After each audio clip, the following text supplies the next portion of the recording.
I mean, we're talking about men and women and the difference between them.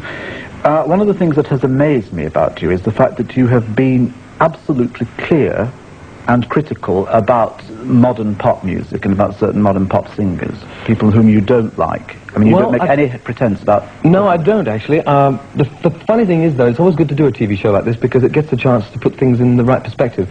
Whenever I'm asked my opinions on people, like, for instance, they asked me about David Bowie and Alice Cooper, and I said, musically, they're fantastic. I mean, I don't have any Alice Cooper records, but I dig the productions that I hear on the radio. But I do have David Bowie records because I think he's a brilliant musician and writer.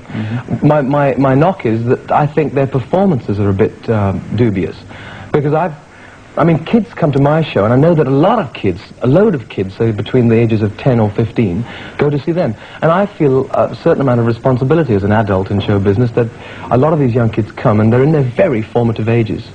And people say, oh, it has no effect on them. And I say, well, if it has no effect, then why do it? Because it's obviously you're doing it for an effect, and I can only think that it can do more harm than good. I'm not saying that it directly causes harm. But do you have any evidence of any harm that it's caused? No, because it's only been going a short while. But I firmly believe that everything we sort of experience today sort of builds up our personality tomorrow.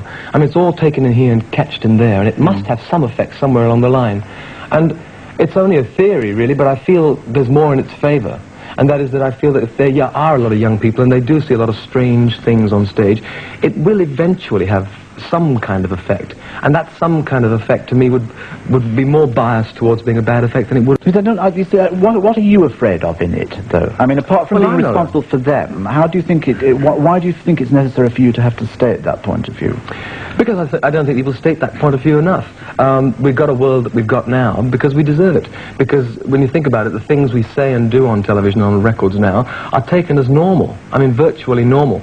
And to me, they aren't.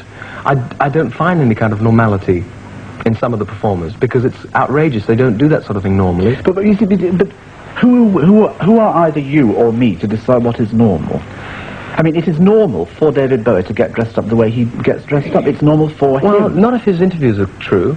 I mean, he acquired that. I mean, he wasn't like that. When he did Space Oddity, he was just a guy with fizzy hair like today, and he sang a great song, and used to get rave notices for his concerts when he just used to sing his music to people. So therefore, whatever it was he acquired was an acquired thing, though. I mean, because he didn't always dress up and get made up and wear dangling earrings.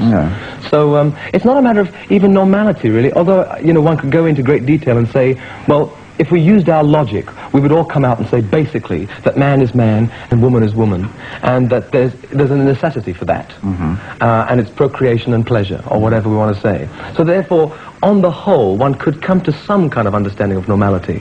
And it seems to me when you see, I mean, I haven't seen Alice Cooper. I've seen David Bowie on television when they filmed him once doing live performances and things.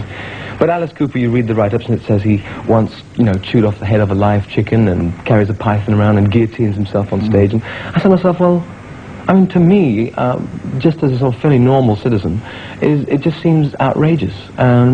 And I really don't want to... Well, I think you make two big claims. That A, you're not a normal citizen. You're in a position of advantage and privilege. And B, I think you may be oversensitive about those areas. I mean, I wouldn't deny your right to have that. No, I think you're right. I think I am oversensitive, but only because there are so few people who feel it at all.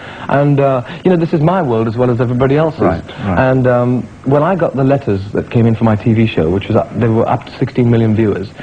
Most of them, 90% of the letters say, you know, we're so glad that we can sit as a family. So I'm not on my own, you see, but, you know, one suddenly becomes a spokesman, you know, and I know it's not the best position to be in. But as you say, I'm not quite a normal citizen in that I do have this fantastic privilege, as you do and as other people who appear on your show do have this privilege of being able to talk to the masses and spouting an opinion. But